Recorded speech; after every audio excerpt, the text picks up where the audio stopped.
ইয়া রাসূলুল্লাহ, কেমন রবের সংবাদ দিলেন আপনি তো বলেছিলেন দুনিয়ার হায়াতে যদি কেউ ওই রবরে ভালোবাসে, মুহাব্বত করে, কোরআনকে মুহাব্বত করে, একটা নেক আমল করলে তার বদলায় 10টা। কথা বলেন ঠিক কিনা? মান জাআ বিল হাসানাতি ফালাহু আশরু আমসালিহা। যারা দুনিয়ার হায়াতে একটা নেক আমল করবে, মালিকের পক্ষ থেকে আরো 10টা দেওয়া হয়। ওগো আল্লাহর রাসূল, আপনি তো বাকিটার কথা বলেছিলেন, কিন্তু আমি আজকে নগদ পেয়ে গেলাম। বলেন সুবহানাল্লাহ। হাদিসের মধ্যে আছে রে বাবা, একটা দুইটা নয়, সে 1000টা ওই ময়দানে হাদিয়া পেয়েছে। বলেন সুবহানাল্লাহ। এইটা হলো কুরআন। আলিফ লাম মিম, যালিকাল কিতাবু লা রাইবা ফীহি হুদাল লিল মুত্তাকিন। মালিক আমার আল্লাহ তাআলা বলেন, শোনো, পৃথিবীর হায়াতে আমি এমন একটা গ্রন্থ দান করেছি, এই গ্রন্থের নাম হলো মহাগ্রন্থ আল কোরআন। তার শুরুর আয়াতটাই মালিক চ্যালেঞ্জ করে বলেছেন, যালিকাল কিতাব, এটা এমন একটা কিতাব, লা রাইবা ফীহি, কোন রকমের সন্দেহ নাই। শুধু তাই নয়, এটা হলো মুত্তাকিদের জন্য হেদায়েতের রাস্তা দেখায় দেয়। বলেন সুবহানাল্লাহ। একজন সাহাবী আসছেন, বেদুইন, একেবারে গ্রাম্য, কিছু বোঝে না, কিছু থাকে না। কিছু সাহাবী ছিলেন গ্রাম থেকে আসছে, নবী মুহাম্মদের কথা শুনেছে, এসে বলতেছে, মুহাম্মদ তোমার কাছে কিছু প্রশ্ন। বলে, কি প্রশ্ন করতে চাও? ওই বেদুইন গ্রাম্য সাহাবী ডাক দিয়ে বলতেছে, তোমার কাছে কি জানি একটা আসে, একটা দেও বা দত্ত বা জিন জাতীয় জিনিস। বলে, হ্যাঁ, ওইটার নাম হলো হযরতে জিবরাইল। কি নাম? আওয়াজ দেন। হযরতে জিবরিল আমিন আলাইহিস সালাম আমার কাছে আসেন, মালিকের পক্ষ থেকে কোরআন নাজিল করেন, আমি নিজে শিখি, আমার সাহাবাদেরকে শিখাই। এইটার নাম হলো আল কোরআন।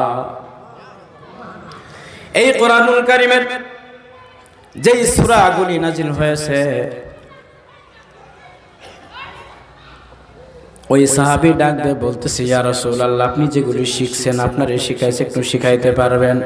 আল্লাহর রাসূল বেশি কিছু বললেন না, শুধুমাত্র সূরা ইখলাস তারে তেলাওয়াত করলেন। তিনি বললেন, কুল হুয়াল্লাহু আহাদ আল্লাহুস সামাদ লাম ইয়ালিদ ওয়া লাম ইউলাদ ওয়া লাম ইয়াকুল লাহু কুফুয়ান আহাদ। তারা আরবি মানুষ। এই গ্রাম্য বেদুইন যখন সূরা ইখলাস শুনেছে বাবা, শোনার সঙ্গে সঙ্গে তার হৃদয় গলে গেছে।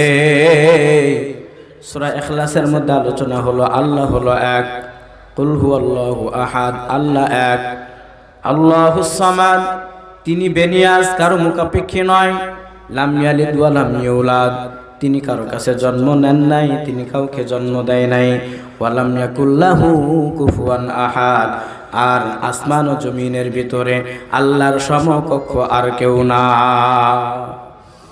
এই বেদুইন সাহাবী ডাক দিয়ে বলতেছে, ইয়া রাসূলুল্লাহ, আপনি যে সূরাটি বললেন আমারে আরেকবার শোনান। আল্লাহ রাসূল শুনাইলেন, আবার শোনাইলেন। কয়বার হলো? 3 বার যখন শোনাইছে, সে বলতেছে, ইয়া রাসূলুল্লাহ, আপনি যখন শোনাইছেন 3 বার, আমার এই সূরাটি মুখস্থ হয়ে গেছে। বলেন সুবহানাল্লাহ। আল্লাহ রাসূল বললেন, সাহাবী শোনো, তুমি যদি একবার পড়ো, তোমার আমলনামায় 10 পারা তেলাওয়াতের সওয়াব। জোরে বলেন সুবহানাল্লাহ। তুমি যদি 2 বার পড়ো 20 পারা, তুমি যদি 3 বার পড়ো 30 পারা, তাইলে কয় পারা হলো? তার মানে 30 পারায় 1 খতম কোরআন তেলাওয়াত করে ফেলেছ। এই সাহাবী ডাক দিয়ে বলতেছে, ইয়া রাসূলুল্লাহ, এইরকম কোন মালিকের কথা তো আমি শুনি নাই যে একবার পড়লে, 2 বার পড়লে, 3 বার পড়লে আল্লাহ তাআলা পুরা কোরআনুল কারীম তেলাওয়াতের সওয়াব দেয়। পৃথিবীর হায়াতে এমন কোন মালিক আমি পাই নাই। বলেন সুবহানাল্লাহ। তার মানে মালিক আমারে অনেক দেবে। বলে, হ্যাঁ, তুমি যত পড়বা তার থেকে কোটি কোটি গুণ বেশি সওয়াব তোমারে দান করবে।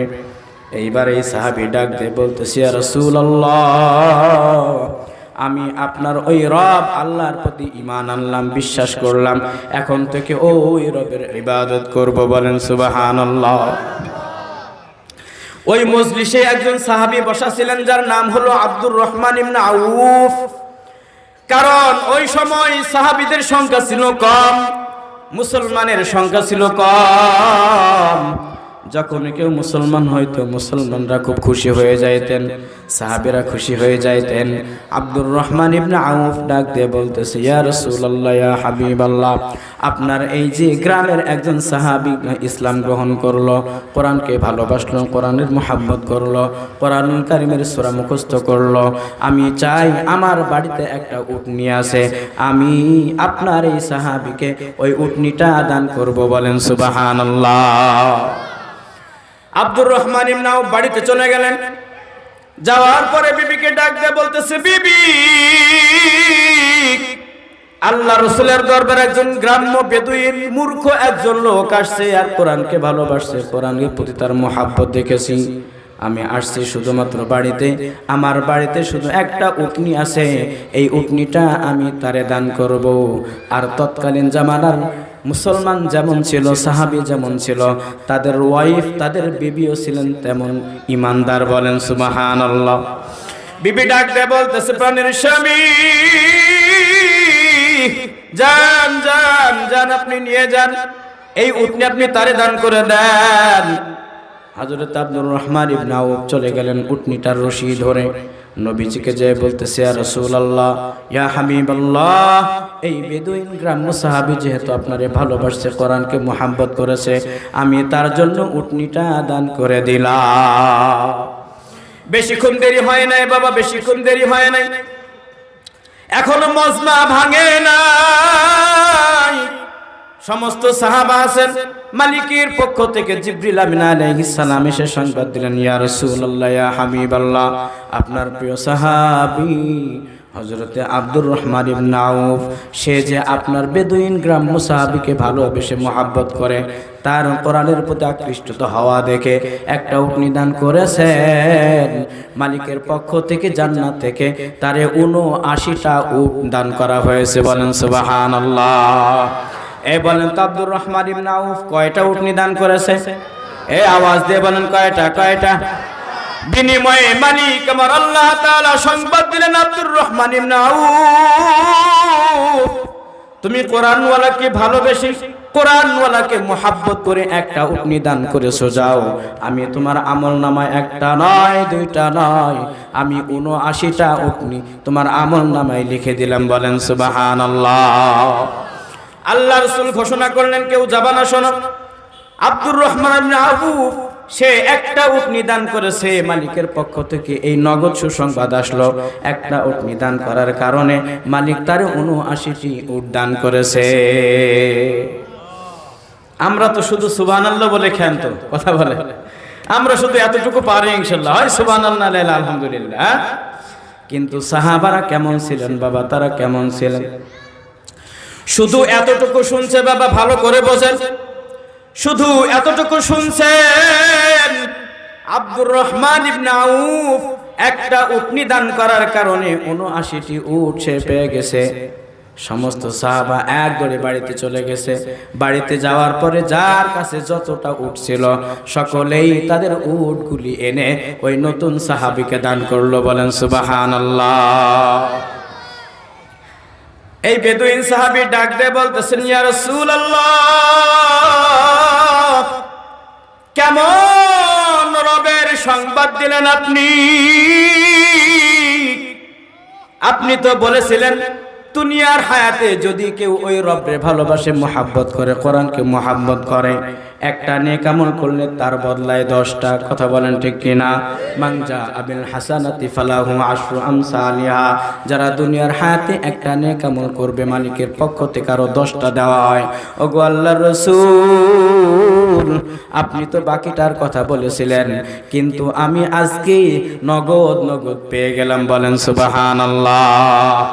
হাদিসের মধ্যে আছে রে বাবা, একটা দুইটা নয়, সে 1000টা উট ওই ময়দানে হাদিয়া পেয়েছে। বলেন সুবহানাল্লাহ। এইটা হলো কোরআন। আলিফ লাম মিম যালিকাল কিতাবু লা রাইবা ফীহি হুদাল লিল মুত্তাকিন। মালিক আমার আল্লাহ তাআলা বলেন, শোনো, পৃথিবীর হায়াতে আমি এমন একটা গ্রন্থ দান করেছি, এই গ্রন্থের নাম হলো মহাগ্রন্থ আল কোরআন। তার শুরুর আয়াতটাই মালিক চ্যালেঞ্জ করে বলেছেন, জালিকাল কিতাব, এটা এমন একটা কিতাব, লা রাইবা ফীহি, কোন রকমের সন্দেহ নাই। শুধু তাই নয়, এটা হলো মুত্তাকিদের জন্য হেদায়েতের রাস্তা দেখায় দেয়। বলেন সুবহানাল্লাহ। এখন বলেন, কোরআনের পক্ষে আছেন তো ইনশাআল্লাহ? কোরআনের হুকুমত চাই তো আমরা ইনশাআল্লাহ? যদি কোরআন মোতাবেক আমাদের জীবন ব্যবস্থা হয়ে যায় বাবা, দুনিয়াতেও সফল, আখিরাতেও সফল। আল্লাহ রাসূল বলেন, হ্যাঁ, তুমি যদি কোরআনওয়ালা হও, মালিক তোমারে জান্নাত দান করবে, আর দুনিয়ার হায়াতে তোমার ইজ্জতের শেষ নাই। বলেন ঠিক কি না? বলেন তো, আমি কি সারে গামা পাদানিসা বলে এখানে বসছি? হ্যাঁ, বুকটা ফাইটটা যায় এটা বলে এখানে বসছি? আপনারা কি এই জন্য আমাদের দাওয়াত দিয়েছেন? একমাত্র কোরআনকে আমরা বহন করি, যার কারণে আপনারা একটু ইজ্জত দিয়ে উপরে বসে আছেন। কথা বলেন ঠিক কি ঠিক? যদি দুনিয়ার হায়াতে সামান্য কোরআনের বাহক হওয়ার কারণে এত ইজ্জত মালিক আমারে আপনারে দান করে, বলেন যদি কোরআনওয়ালা নিজে হয়ে কবরে যায়, ওই মালিক বলে সে শুধু মরণের মাধ্যমে কবরে শোবে, আসলে কবরে শোবে না, সে ঘুমাবে, সে বিছানা পেয়ে যাবে, ওই মালিকের দেওয়া জান্নাতি বিছানা। বলেন সুবহানাল্লাহ। এজন্য মুহাব্বত করতে হবে, মুহাব্বত কোরআনওয়ালাদের সঙ্গে, আলেম ওলামার সঙ্গে মুহাব্বত রাখতে হবে। কারণ কোরআনওয়ালা আলেম যারা আছেন তারা কখনো মানুষকে খারাপ পরামর্শ দেবে না। দেবে নাকি? কখনো দিয়েছে নাকি? দেখেন, মসজিদের ইমাম সাহেব, সে যদিও বেতন কম পায়, মসজিদের যত মুসল্লি তাদের সঙ্গে তার সুন্দর ব্যবহার, আচার, আখলাক, কিন্তু দেখবেন যদি কোনো মুসল্লি ইমাম সাহেবের সাথে কোনো বেয়াদবি আচরণ করে ফেলে, তারপরেও ইমাম সাহেব দুয়াতে তার জন্যই দোয়া করে, মালিক আপনি আমার ওই মুসল্লিরে হেদায়েত দান করে। কথা বলেন ঠিক কি না? যারা প্রকৃতই মুসলমান, ইমানদার, আল্লাহওয়ালা, তারা কখনো কারো নামে বদনাম করতে পারে? আওয়াজ দিয়ে বলেন, পারে? কখনোই পারে না।